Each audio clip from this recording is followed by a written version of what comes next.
গল্পের শুরুতে আমরা দেখি কিছু ডাকাত পুলিশের হাত থেকে বাঁচতে একটি নির্জন রাস্তা দিয়ে যাচ্ছে। তাদের একজন সঙ্গী গুরুতর আহত এবং তার শরীর থেকে প্রচুর রক্তক্ষরণ হচ্ছে। তার অবস্থা ক্রমশ খারাপ হতে থাকে এবং তারা তাকে হাসপাতালে নিয়ে যাচ্ছিল, কিন্তু তারা আশেপাশে কোনো হাসপাতালই দেখতে পাচ্ছিল না। হঠাৎ তাদের গাড়ি কোনো কিছুর সাথে ধাক্কা খায়, যার ফলে টায়ার ফেটে যায়। তারা তাদের সঙ্গীকে আর সামনে নিয়ে যেতে পারছিল না এবং এতে তারা খুবই হতাশ হয়ে পড়ে। তারপর তারা একটি বাড়ি থেকে ধোঁয়া বের হতে দেখে তারা তাদের সঙ্গীকে একটি বোটে তুলে বাড়িটির খুব কাছে পৌঁছায়। তারা দেখতে পায় যে এটি একটি বিশাল দুর্গ ছিল এবং দুর্গের বাইরে দরজার উপর অনেকগুলো হরিণের মাথা ছিল। দুর্গে প্রবেশ করার সাথে সাথেই তারা তাদের সামনে অনেকগুলো হরিণের মাথা দেখতে পায়। তারা সেই ঘরে যায় যেখান থেকে তারা সবাই ধোঁয়া বের হতে দেখছিল, কিন্তু ভিতরে কেউ ছিল না। ছেলেদের মধ্যে একজন বাড়িটি তদন্ত করতে যায়, যেখানে সে একটি ছোট রান্নাঘর এবং অনেক মানুষের ছবি সহ একটি ছোট ঘর খুঁজে পায়। কি ঘটেছে তা নিয়ে তারা কিছু ভাবার আগেই তাদের আহত সঙ্গী যন্ত্রণায় চিৎকার করে ওঠে। তারা সবাই এগিয়ে এসে দেখে যে তাদের সঙ্গীর সাথে আগে থেকে একটি মেয়ে রয়েছে। মেয়েটির নাম ছিল চার্লস। সে পয়েন্টের সঙ্গীর খোঁজ নিতে এসেছিল। পয়েন্টে এসে মেয়েটিকে পিছনে সরে যেতে বলে, এতে সে আতঙ্কিত হয়ে তার দিকে বন্দুক তাক করে। জবাবে পয়েন্টের সব সঙ্গী তাদের বন্দুক বের করে মেয়েটির দিকে তাক করে। কিছুক্ষণ পর চার্লসের বোন আসে এবং পয়েন্ট তাদের কাছে সাহায্য চায়, কিন্তু সে মেয়েটি তাদের সাহায্য করতে পরিষ্কারভাবে মানা করে দেয় এবং বলে এখান থেকে চলে যাওয়ার জন্য। কিন্তু সে বলে, আমরা এখানে দীর্ঘ কয়েক বছর ধরে এখানে রয়েছি, আমরা কখনো বাইরের জগতে যাইনি এবং যাওয়ার চেষ্টাও করিনি। যেন তারা শত শত বছর ধরে এখানে আটকা পড়ে আছে। তারা বিদ্যুৎ বা প্রযুক্তি সম্পর্কে কিছু জানে না, কিন্তু এখানে মেয়ে দুটি তাদেরকে এখানে থাকার জন্য অনুমতি দিয়ে দেয়। পয়েন্ট ও তার বন্ধুরা তাদের অসুস্থ বন্ধুকে অন্য একটি বাড়িতে নিয়ে যায়, যেখানে তারা ভিতরে আরেকজন আহত লোককে পড়ে থাকতে দেখে। তিন বোন পুরানো পদ্ধতিতে ছেলেটির চিকিৎসা শুরু করে। লোকটির কথা এতটাই গভীর ছিল যে মনে হচ্ছিল যেন কিছু একটা তার শরীর ভেদ করে গেছে। যখন চেলসি জিজ্ঞাসা করে পয়েন্ট তাকে যে তারা সবাই পুলিশের কাছ থেকে পালাচ্ছিল, তখন তার বন্ধু একটি গাছের সাথে ধাক্কা খায়। কথা বলার সময় চেলসি পয়েন্টকে যে তারা কখনো এই দুর্গে ছেড়ে যায়নি। সে বাইরে গিয়ে পৃথিবী দেখতে চায়, সমুদ্র, বালি, সবকিছু। এরপর চেলসি পয়েন্টকে গিয়ে খেতে বলে।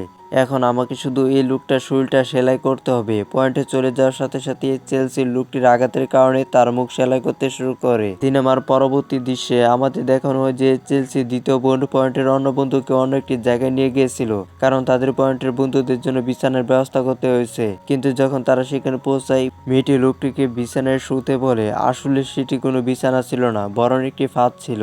লোকটি যে মাত্রই তাতে শুয়ে পড়ল, সে একটি গর্তে পড়ে যায়। এরপর মেয়েটি উপর থেকে ঢাকনাটি বন্ধ করে দিয়ে চলে যায়। পয়েন্টের এক বন্ধু এখানে আহত হয়েছিল এবং অন্যজন এখানে আটকা পড়েছিল। এখন আমাদের দেখানো হচ্ছে যে পয়েন্ট ও তার ভাই ডাইনিং টেবিলে বসেছিল, যেখানে পয়েন্টের ভাই চেলসি দ্বিতীয় বোনের সাথে নানা বিষয়ে কথা বলছিল। সে তাদের সাথে কথা বলার চেষ্টা করছিল, কিন্তু মেয়েটি কোনো সাড়া দিচ্ছিল না। ঠিক তখনই চেলসি এসে বলল, আমার বোন বোবা হয়ে গেছে। তাদের যে মাংস দেওয়া হয়েছিল তা ছিল খুব অদ্ভুত। পয়েন্টের ভাই তাকে জিজ্ঞাসা করে ওইটা কোন পশুর মাংস, কিন্তু দু বোন কোনো উত্তর দিল না।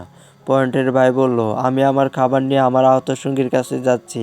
কথা শুনে চেলসি খুব ভয় পেয়ে গেল এবং বলল, এখন না, ও নিশ্চয়ই ঘুমাচ্ছে। পয়েন্টে তার আচরণ রক্ষা করে। পয়েন্টের চতুর্থ সঙ্গীও নিখোঁজ ছিল। পয়েন্টের ভাই যখন তার চতুর্থ সঙ্গীর কাছে পৌঁছালো, সে দেখলো যে তার মুখ সেলাই করে বন্ধ করে দেওয়া হয়েছে এবং তার গলা থেকে প্রচুর রক্তক্ষরণ হচ্ছে, যা থেকে বুঝে যাচ্ছিল যে সে মারা গেছে।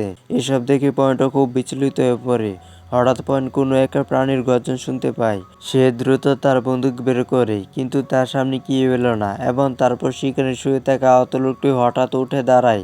পয়েন্ট দেখলো যে তার পা শিকল দিয়ে বাঁধা। তাকে মুক্ত করে পয়েন্ট একটি ঘরে নিয়ে এলো, তবে লোকটি ঘর থেকে বের হতে চাইছিল না। তার অন্য পাটিও তখনও বাঁধা ছিল। শিকলটা টানতে প্রাণীটি তাকে টেনে ঘরের ভিতরে নিয়ে আসে। হঠাৎ দরজা বন্ধ হয়ে যায়। এরপর আমরা লোকটির যন্ত্রণার চিৎকার শুনতে পাই। আমাদের দেখানো হয় যে তাদের একজন সঙ্গী, যে কিনা গর্তে পড়ে আছে, একটি লাইটার জ্বালিয়ে চারপাশে তাকায় এবং কেবল মানুষের হাত দেখতে পায়। এটা থেকে পয়েন্টে তার অবস্থা আরো খারাপ করে দেয়। পয়েন্টের ছেলের কাছে গিয়ে জিজ্ঞাসা করে, আমাকে বলো, নিচে আমি যে প্রাণীর আওয়াজ শুনছি সেটা কি? তুমি যদি আমাকে কিছু না বলো, আমি তোমাকে এখানে মেরে ফেলবো। চেলসি বলে যে আমাকে মেরে তুমি এখানে কিছুই পাবে না। পয়েন্টে তাকে বলে, নিচে দুইজনকে হত্যা করা হয়েছে। অন্য লোকটির মৃত্যুর খবর শুনে চার্লস গভীরভাবে কষ্ট পায়। আমাদের দেখানো হয় যে পয়েন্টের বাইরে চেলসি ছোট বোনকে খুঁজতে খুঁজতে একটি জায়গায় পৌঁছায়, যেখানে তার অন্য সঙ্গে একটি গর্তে আটকা পড়েছিল। সেখানে সে লুসির অন্য বোনকে খুঁজে পায় সে তাকে আঁকড়ে ফেলে এবং কুড়াল দিয়ে আঘাত করে অজ্ঞান করে দেয়। যখন তার জ্ঞান ফিরে তখন সে উল্টো হয়ে জ্বলছিল, তার শরীর থেকে রক্ত জ্বলছিল, তা একটি পাত্রে সংগ্রহ করা হচ্ছিল। এরপর আমরা জানতে পারি যে ওই ঘরে শিকলে বাঁধা ও নিহত অন্য লোকটি আসলে এই 3 বোনের বাবা ছিল।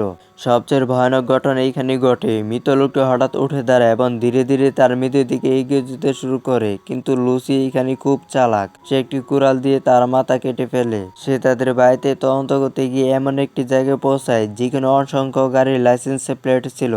এটা দেখে সে তাদের পুরো খেলাটা বুঝতে পারে। যে বস্তুটি তাদের গায়েতে আঘাত করে টায়ার ফাটিয়ে দিয়েছিল সেটি ছিল এই মেয়েদের ফাঁদে একটি ফাঁদ, যারা প্রতিদিন কাউকে ফাঁদে ফেলে এখানে নিয়ে আসতো এবং তারপর তাদের হত্যা করত। এরপর আমরা দেখি সেই প্রাণীটি সেই গর্তের দরজা খুলছে যেখানে পয়েন্টের সঙ্গীকে আটকে রাখা হয়েছিল।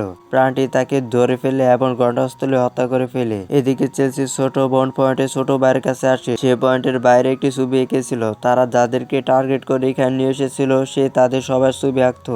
পয়েন্ট এর আগে একটি ঘরে অনেকগুলো ছবি দেখছিল। পয়েন্টের ভাই মেয়েটিকে বলে, দয়া করে আমাকে যেতে দাও, আমাকে যেতে দাও। ঠিক তখনই মেয়েটি প্রাণীর কণ্ঠস্বর শুনতে পায়, যার ফলে সে পালিয়ে যায়। সে দৌড়ে পালায়। এরপর দেখুন ওই যে প্রাণীটি এসে পয়েন্টের ভাইয়ের উপর উল্টো হয়ে ঝুলে পড়ে এবং তার রক্ত পান করতে শুরু করে। এই সব কিছু পয়েন্ট দেখে যে তার বাইকে খুঁজতে খুঁজতে এখানে এসে পৌঁছায়। এখন প্রাণীটি পয়েন্টকে আক্রমণ করার আগেই পয়েন্ট একটি গুলি দিয়ে সেটিকে লক্ষ্য করে গুলি চালাতে শুরু করে এবং এইখানে আমরা প্রথমবার মতো সেই প্রাণীটির মুখ দেখতে পাই। আসলে ওইটা ছিল একটা ভ্যাম্পায়ার যার মুখে পয়েন্টের বাইরে রক্ত লেগে ছিল। প্রাণীটা চলে যাওয়ার পর চেলসি ছোট বোন একটা কুড়াল নিয়ে সেই পয়েন্টের বাইকে মারতে শুরু করলো, কিন্তু তখন এই পয়েন্টে তাকে তুলে দূরে ফেলে দিল, যেখানে একটা রড তার পেটে ভেদ করে ঢুকে গেল এবং সাথে সাথে তার মৃত্যু হয়। এরপর পয়েন্ট তার বাইকে চেলসির বাড়িতে নিয়ে গেল। সে দেখলো যে তার বাইরের মুখটা পুরোপুরি সাদা হয়ে গেছে। পয়েন্ট বুঝতে পারলো যে প্রাণীটা আসলে একটা ভ্যাম্পায়ার ছিল এবং তাকে না মেরে তারা পালাতে পারবে না। যেহেতু পয়েন্ট একজন দুষ্ট ছিল, তার কাছে প্রচুর অস্ত্র-শস্ত্র ছিল। সে ভ্যাম্পায়ারটাকে মারার পরিকল্পনা করতে শুরু করে এবং তার বন্দুকে প্রচুর গুলি ভরে নেয়। পয়েন্ট যখন এটা করছিল তখন চেলসি এবং তার অন্য বোন এসে পৌঁছায়। তারা ফিরে এলো। সে পয়েন্টের বাইকে মারতে আসে, কিন্তু পয়েন্ট তাদের দিকে বন্দুক তাক করে দূরে থাকতে বলে। পয়েন্ট তাদের এও বলে যে তাদের ছোট বোনকে এখানে হত্যা করা হয়েছে। এ কথা শুনে তারা দুজনেই পুরোপুরি হতবাক হয়ে যায়। এরপর চেলসি শান্তভাবে পয়েন্টকে বোঝায় যে তাদের বাইকে এখানে হত্যা করতে হবে, নইলে অল্প সময়ের মধ্যে সেও ভ্যাম্পায়ার হয়ে জেগে উঠবে এবং এখানে আমাদের কামড়াতে শুরু করবে। তুমি চাইলে তাকে পুড়িয়ে ফেলতে পারো বা তার গলা কেটে ফেলতে পারো, কিন্তু দয়া করে তাকে এখানে হত্যা করো। পয়েন্ট তখন কোনো কিছু শুনতে রাজি হয় না। চেলসি তাকে তার নিজের গল্প বলে। সে ব্যাখ্যা করে যখন রুম থেকে সবাই এখানে এসেছিল তখন ভ্যাম্পায়ারটি তাদের ভিতরে কোথাও লুকে এখানে চলে আসে। ওই ভ্যাম্পায়ারের হাত থেকে নিজেদের রক্ষা করার জন্য আমরা সবাই মিলে দুনিয়া থেকে দূরে একটি দুর্গ তৈরি করেছিলাম। আমরা তাকে সময় সময় খাবার দিতাম এবং এর ফলে সে দুনিয়ায় আক্রমণ করেনি। কিন্তু যখন খাবার ফুরিয়ে গেল এই ভ্যাম্পায়ারটি আমাদের দুর্গের ভিতরে মানুষদের হত্যা করতে শুরু করে। তুমি বাইরে একটা কবরখানা দেখবে, এরা সবাই আমাদের প্রিয়জন যাদের ভ্যাম্পায়ারটি এখানে হত্যা করেছে। চেলসি ব্যাখ্যা করে যে ভ্যাম্পায়ারটি এখানকার সবাইকে হত্যা করে, শুধু আমাদের 3 বোন আর বাবাকে রেখে গিয়েছিল। নিজেদের এবং বাবাকে রক্ষা করার জন্য আমরা বাইরে থেকে লোক নিয়ে আসতাম ভ্যাম্পায়ারটিকে দেওয়ার জন্য, যাতে সে এই দুর্গ ছেড়ে বেরিয়ে এসে দুনিয়া ধ্বংসযজ্ঞ চালাতে না পারে। যদি ভ্যাম্পায়ারটি বাইরে কাউকে কামড়াতো তাহলে তারও ভ্যাম্পায়ার হয়ে যেত আর তাতে ব্যাপক ধ্বংসযজ্ঞ হতো। তখন পয়েন্ট বলে, এসব ভেবে কি লাভ, ভ্যাম্পায়ারটিকে মেরে ফেলো। চেলসি উত্তর দেয়, তুমি কি মনে করো এর আগে কেউ ওকে মারার চেষ্টা করেনি? এখানে অনেকেই ওকে মারার চেষ্টা করছিল, কিন্তু সবাই অস্বীকার হয়েছে। যখন তারা কথা বলছিল পয়েন্টের প্রায় ভ্যাম্পায়ারে পরিণত হয়ে তার ভাইকে আক্রমণ করে। চেলসির বোন তাকে মারার জন্য কুড়াল আনতেই পয়েন্ট তার মুখোমুখি হয়। ভ্যাম্পায়ারটি চেলসির বোনকে কামড়ে দেয়। ঠিক তখনই পয়েন্টের পিছন থেকে তার ভাইকে মেরে ফেলে। সে যদি তা না করতো তাহলে সবাই ভ্যাম্পায়ার হয়ে যেত। এরপর আমরা চেলসির বোনকে মরতে দেখি। সে বলে, আমি তবুও তোমাদের ওই ভ্যাম্পায়ারটিকে মারতে সাহায্য করব। সে তাদের ভ্যাম্পায়ারের জন্য একটি ফাঁদ পাততে বলে, আমি এখানে দাঁড়াবো আর যখন আমাকে মারতে আসবে তোমরা দুইজনে ওকে মেরে ফেলবে। কাজ তার বোনকে সেখানে সে একই গর্তে নিয়ে আসে যেখানে ভ্যাম্পায়ারটি আগে বহু মানুষকে হত্যা করত। ভ্যাম্পায়ারটিও এসে পৌঁছায়। সুযোগ বুঝে পয়েন্ট উচিলি ভ্যাম্পায়ারটিকে গর্ত ফেলে দেয়। তারা দ্রুত তার উপরে দরজাটি বন্ধ করে দেয়। তারা দরজা একটি ফুটো করে তার ভিতরে পেট্রোল ঢালতে শুরু করে এবং আগুন ধরিয়ে দেয়। অবশেষে ভ্যাম্পায়ারটি মারা যায়। এখানে চার্লির সমস্ত দায়িত্ব শেষ হয়ে যায়, যার ফলে সে অবশেষে এই দুর্গ থেকে বেরিয়ে একটি নতুন জগৎ দেখতে পারবে। এখন সে যখন এই দুর্গ ছেড়ে যেতে শুরু করে তখন সে দেখে যে ভ্যাম্পায়ারটি পয়েন্টের ঘাড়ে কামড় দিয়েছে, যার মানে অল্প সময়ের মধ্যে পয়েন্টও ভ্যাম্পায়ার হয়ে যাবে, যার কারণে চেলি এখন তাকে হত্যা করতে হবে। এই কারণে চেলি তার